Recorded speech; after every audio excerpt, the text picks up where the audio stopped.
बात ये क्या कहा जा रहा है लेजर वेपन को लेकर यूक्रेन की तरफ से ये दावा हो रहा है। क्या किया गया है यूक्रेन की तरफ से अपने दावे में, जरा आपको सबसे पहले बताता हूं। दरअसल यूक्रेन की तरफ से दावा हुआ है, ड्रोन यूनिट कमांडर की तरफ से बड़ा दावा लेजर वेपन्स को लेकर यूक्रेन में ट्राइडेंट लेजर वेपन हमने हासिल कर लिया है। ट्राइडेंट लेजर वेपन हमारे पास आ चुका है। यूक्रेनी ड्रोन यूनिट कमांडर सोक्राविस्की ये कहते हुए ये दावा यूक्रेन की ओर से करते नजर आ रहे हैं। और बड़ी बात यह है कि लेजर हथियार संपन्न देशों में 5वां नंबर होगा यूक्रेन का। अभी तक सिर्फ 4 देशों के पास था।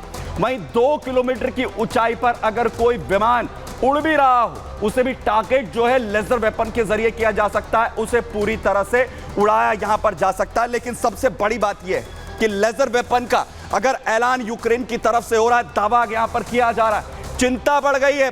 चिंता बढ़ गई है पुतिन की, चिंता बढ़ गई है इस वक्त रूस की, क्योंकि घातक हथियार है।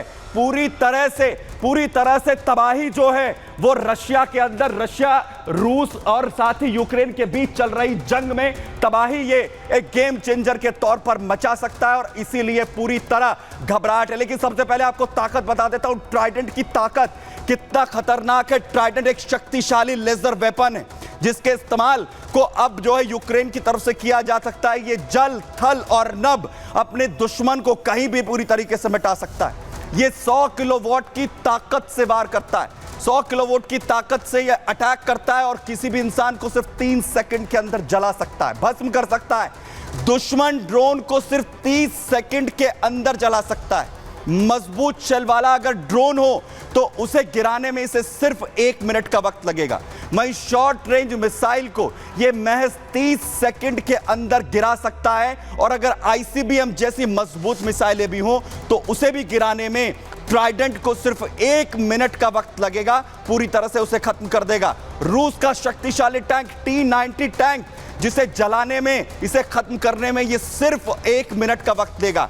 वहीं ट्राइडेंट ये शक्तिशाली लेजर बीम छोड़ता है जिसके जरिए ये अपने टारगेट को निशाना बनाता है। लक्ष्य को नष्ट करने में इसकी जो लेजर बीम है वो पूरी तरह से सक्षम होती है। वही बेहद सटीकता के साथ ये टारगेट को खत्म कर देती हैं। और आपको बताऊं कि लाइट की स्पीड से ये ट्राइडेंट जो हमला अपने दुश्मन पर करता है और बेहद कम वक्त में इसे ऑपरेट किया जा सकता है, एग्जीक्यूट किया जा सकता है। और सबसे बड़ी बात ये कि गोला बारूद इसे जरूरत ही नहीं है और इसे लगातार कम लागत में ऑपरेट कोई भी जो है वो दुश्मन यहां पर ऑपरेट कर सकते हैं। वहीं दूसरी तरफ जहां यूक्रेन की तैयारी है, वहीं रूस भी अपनी तैयारी यहां पर कर रहा है। ऑर्शेनिक मिसाइल का प्रोडक्शन यहां से बढ़ाया गया। बड़ी अपडेट आपको यहां पर दे रहा हूं इस क्षेत्र से।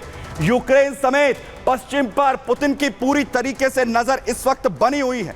जो उत्पादन है ऑर्शेनिक मिसाइल, हाल ही में बड़ा अटैक किया गया था, तस्वीरें आपको दिखा रहा हूं ऑर्शेनिक मिसाइल की। बड़ा हमला हुआ था, आईसीबीएम मिसाइल का अटैक रूस की तरफ से हुआ था और पुतिन ने एक बार फिर से यह कह दिया है कि हमने निर्माण यहां पर कर दिया है और दूसरी तरफ ऑर्शेनिक का निर्माण हमारे लिए बेहद जरूरी है। क्या कहा पुतिन ने, जरा सुनिए।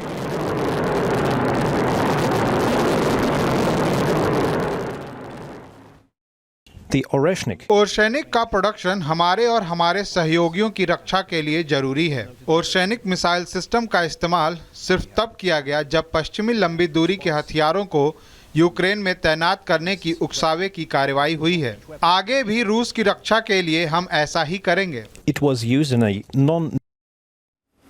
तो केमिकल कमांडर की हत्या, दूसरी तरफ लेजर वेपन्स की पूरी तरह से तैयारी और तीसरी तरफ ऑर्शेनिक मिसाइल के जरिए जो बड़े अटैक यहां पर लगातार इस वक्त किए जा रहे हैं। तो क्या रूस यूक्रेन के बीच चल रही ये जंग अब विध्वंसक मोड़ लेने वाली है? जरा देखिए।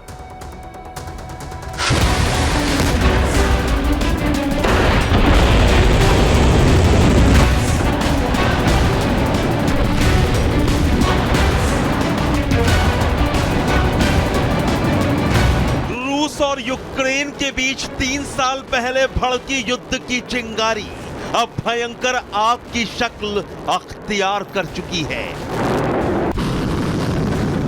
यूक्रेन से जंग के बीच यूरोप समेत पश्चिम के कई देश भी रूस के रडार पर आ चुके हैं।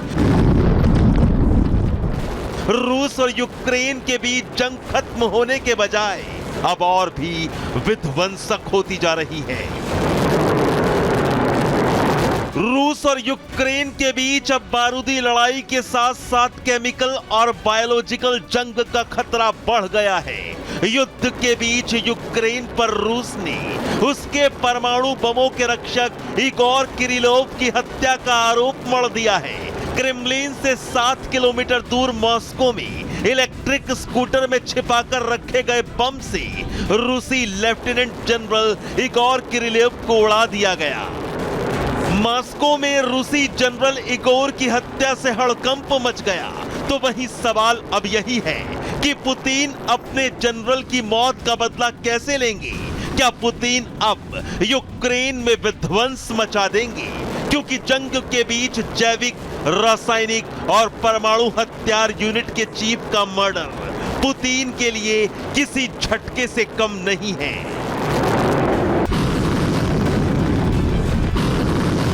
यूक्रेन के इस कदम से सवाल यह भी है कि क्या जेलेंस्की के निशाने पर रूस के जैविक, रासायनिक और परमाणु वेपन हैं? रूस जो बार बार परमाणु हमलों की धमकी देता आया है, क्या जेलेंस्की ने इस तरह से उसको जवाब दिया है? क्या यूक्रेन ने ऐसा करके युद्ध और भी भड़काने का काम कर दिया है? इधर यूक्रेन ने लेजर हथियार हासिल करने का दावा कर दिया है। जंग के मैदान में रूस को मात देने की जोरदार तैयारियां यूक्रेन कर रहा है। अपने लेजर वेपन से रूस के फाइटर जेट उड़ा देने का दम यूक्रेन भर रहा है।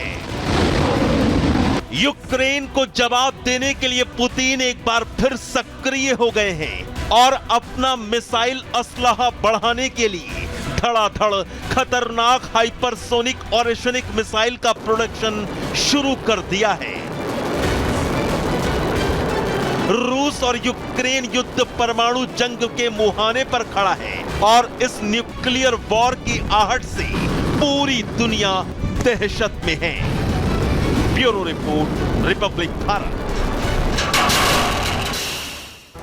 पूरी दुनिया के अंदर इस वक्त दहशत देखने को मिल रही है जिस तरीके के हालात रूस और यूक्रेन जंग में हो रहे हैं। और वहीं बड़ी अपडेट आपको दूं, बड़ा सबूत दिया गया है यूक्रेन की तरफ से वीडियो जारी कर कोरियाई सैनिकों की मौजूदगी रूस और यूक्रेन की जंग में है।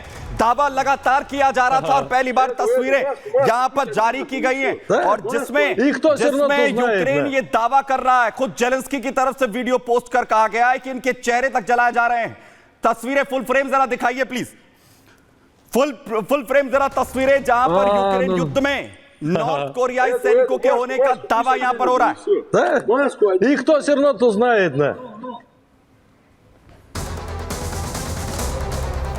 जिसमें यूक्रेन युद्ध में किम जोंग के सैनिक मौजूद हैं। जेलेंस्की लगातार इससे पहले दावा कर रहे थे और अब दूसरी तरफ अब ये जो दावा है ये वीडियो के जरिए यहां पर बताया जा रहा है। बहरहाल अगले जो है मोर्चे की ओर लिए चल रहा है। आपको सीरिया का प्लान बताने जा रहा हूं क्योंकि असद अब रिटर्न प्लान इस वक्त सीरिया में कर रहे हैं और जिसके बाद ये कहा जा रहा है कि सीरिया में घमासान मचना पूरी तरीके से तय है क्योंकि जब से असद सीरिया से भागे उसके बाद पहली बार जो उनकी तरफ से बयान यहां पर सामने आया है।